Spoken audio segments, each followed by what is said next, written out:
Level 1, the recruit. You're 18 years old. You're standing on a yellow footprint at 4 in the morning while a man with a campaign hat screams until his veins turn purple. You are nobody. You are a number. Your hair is gone, your civilian clothes are in a box, and your name has been replaced by private. Your world is now mud, push-ups, and the smell of floor wax and CLP gun oil.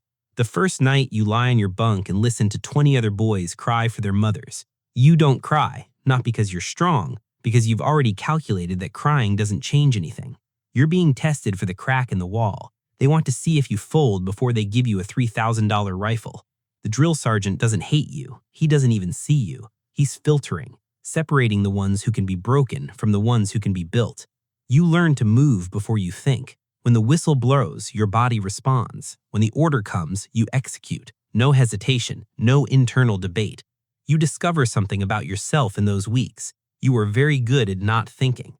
The fastest way to survive basic training is to be invisible. Not the best, not the worst, just average enough to pass inspection and fast enough to stay off the radar. You memorize the soldier's creed. You recite it without meaning it. The meaning comes later, or maybe it never does. You're not sure yet. The day you graduate, your parents drive 6 hours to watch you stand in formation. Your father shakes your hand. He doesn't say he's proud. He doesn't have to. The uniform says it for him. You get on a bus to your first duty station.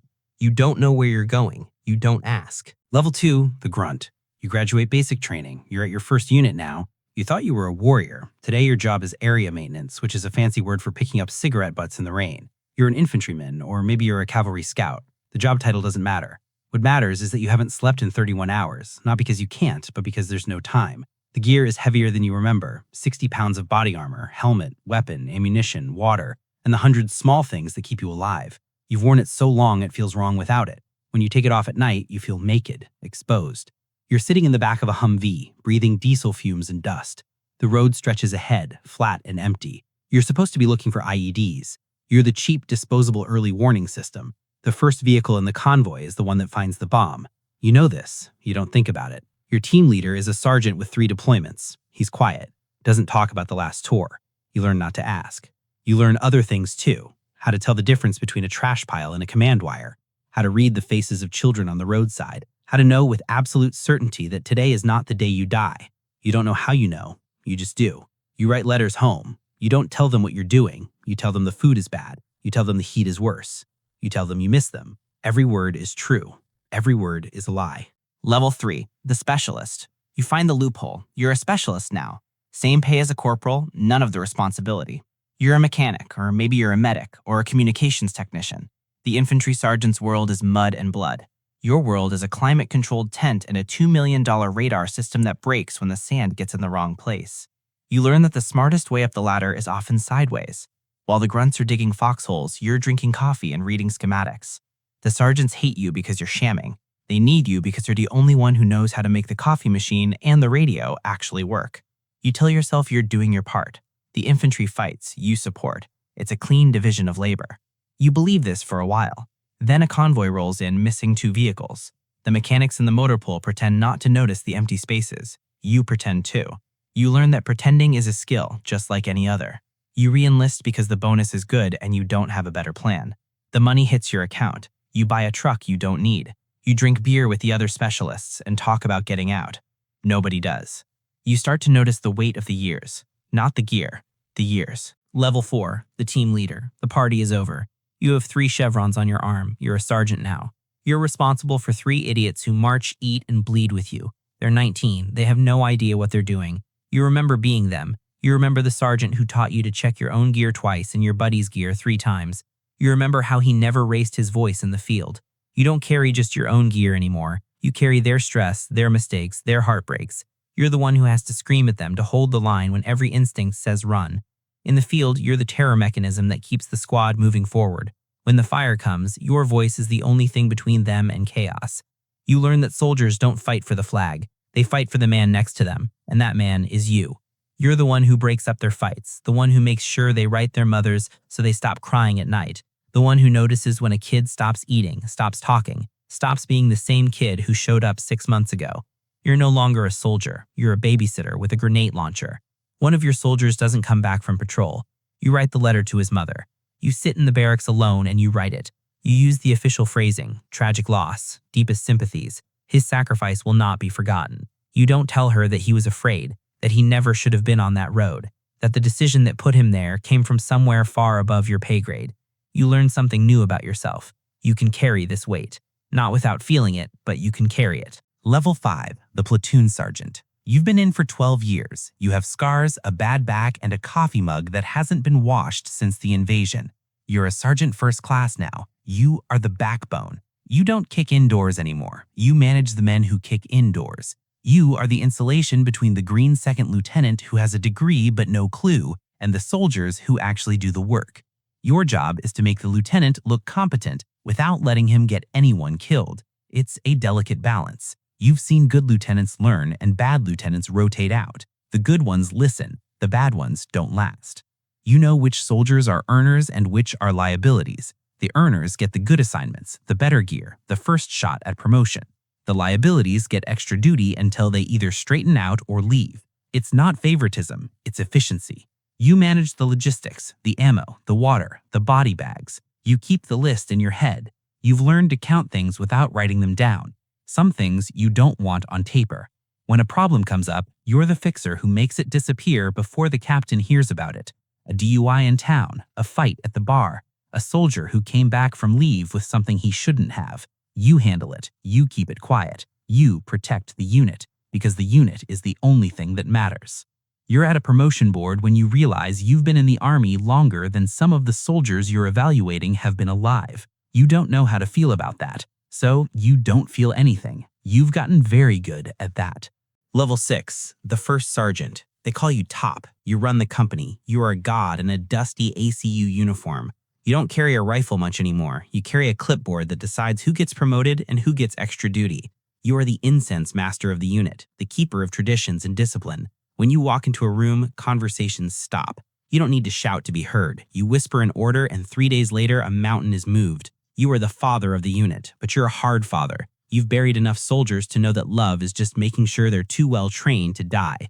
Your office is a small room behind the commanders. The walls are covered in photos. Each one is a story. Each one is a ghost. You look at them sometimes, at night, when the building is empty. You remember names. You remember faces. You try not to remember anything else. A young soldier sits in the chair across from your desk. He's 21. He's been charged with something. You've already read the file. You know what happened. You know what should happen. You look at his face and you see the boys from level 1, the ones who cried for their mothers. You decide what happens next, not the commander, you. Your recommendation carries weight. Your word shapes careers, ends careers, saves careers. You give him a second chance. You tell yourself it's the right call. You tell yourself that the system needs to be flexible, that discipline is a tool, not an end in itself. You believe this. You also know that if you're wrong, if he does it again, it will be on you. The weight is yours. You've learned to carry it. Level 7, the Butter Bar. You're 22 years old, you have a college degree, a shiny gold bar on your collar, and absolutely zero respect. The sergeants look at you and see a trophy that's going to get someone killed. You're the junior tribune of the modern era, a manager in a world of warriors. You're trying to lead men who have battle scars older than your diploma. Your first platoon is 37 soldiers. They've been to Iraq. You haven't. They know it. You know it. The first time you give an order, the silence that follows tells you everything you need to know. You spend your first year learning to be quiet. You watch. You listen. You learn which sergeants know what they're doing and which ones are coasting. You learn that your ROTC training is a theory and the men you lead are the practice. You learn that being wrong in the field has consequences that textbooks don't cover. The platoon sergeant, a man named Morrison, is your teacher. He doesn't lecture, he corrects, quietly, professionally, where no one else can hear. He saves you from yourself more times than you can count. You're a cog in the machine, but everyone is watching to see if you'll break. You don't break. You don't excel either. You learn. That's enough, for now. Level 8, the company commander. You're a captain now. You own a company, 200 soldiers and $50 million in equipment. You're the CEO of a small, violent corporation. You don't touch the product anymore. The product is combat. You manage the legalities and the grand strategy. You spend 24 hours a day negotiating with higher-ups for more resources and with your sergeants for more discipline. You're the primary target for the brass. If a Humvee gets a flat tire, it's your head on the chopping block. If a soldier gets a DUI, it's your head. If your supply inventory is off by a box of ammunition, you'll spend the next week explaining why. Your office has a window, you don't look out of it. There's too much work. You read reports, you sign forms, you attend meetings where you discuss things that happened weeks ago to people who are already dead. One of your soldiers is killed by an IED. You make the calls, you write the letter. You stand at the memorial service and say the words they gave you. You look at his friends, his squad, his platoon. You see the weight on their faces. You see the same weight in the mirror. You wonder for the first time in years what you're doing here. You don't have an answer. You go back to work. Level 9, the full bird. You're a colonel now. You command a brigade. Thousands of soldiers. You don't live in a tent anymore. You live in a compound.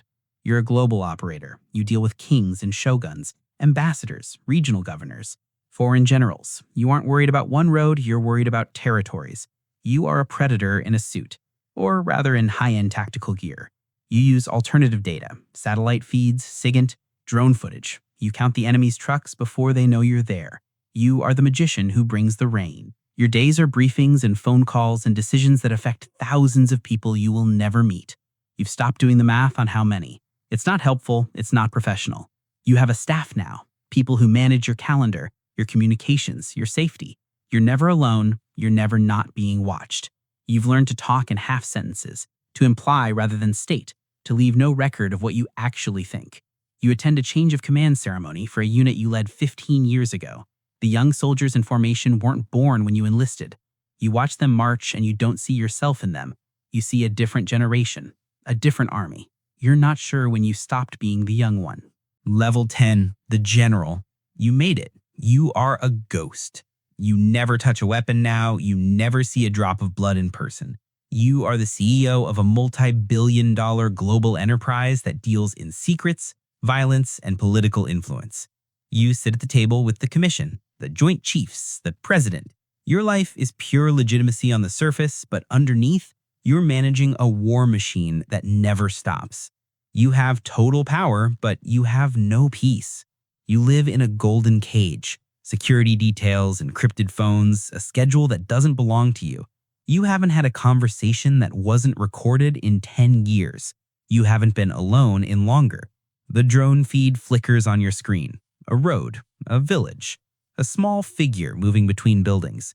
You give the order. Somewhere, someone's child stops moving. You don't see the aftermath. You don't see the face. You see icons on a screen. You were 18 once. You stood on a yellow footprint. You didn't know what was coming. Now you know. You know everything. You know how the decisions are made. You know who really calls the shots. You know what the system takes from you slowly, year by year, until you're not sure what's left. You look at your hands. They're clean. They haven't held a rifle in decades. They've signed more orders than you can remember. You don't know if that's better or worse. The cycle. You look down the ladder, from the level 1 recruit scrubbing a floor with a toothbrush to the level 10 general who moves nations with a whisper. You realize the ladder isn't built on glory, it's built on debt. The debt of the hours you've lost, the friends you've buried, the soul you've traded for the stars on your shoulder. You realize that in the army there is no retirement, only a different column on someone else's spreadsheet. You are a number again. You have always been a number. The system doesn't stop. It doesn't slow down. It processes you, uses you, and when you're spent, it processes the next one. You knew this when you stood on that yellow footprint. You didn't understand it then. You understand it now. Somewhere, an 18-year-old is standing on a yellow footprint. His hair is being cut. His name is being replaced by a rank. He doesn't know what's coming. He thinks he's signing up for a job. He thinks the uniform is the thing that changes you. He doesn't know that the uniform is just the envelope, the thing inside, the weight, the debt, the slow erosion of everything you were before. That's what you're really signing for. He doesn't know about the roads, the letters home, the sergeant who doesn't raise his voice, the empty chair at the change of command, the drone feed, the faces you stop seeing. He doesn't know, but he will.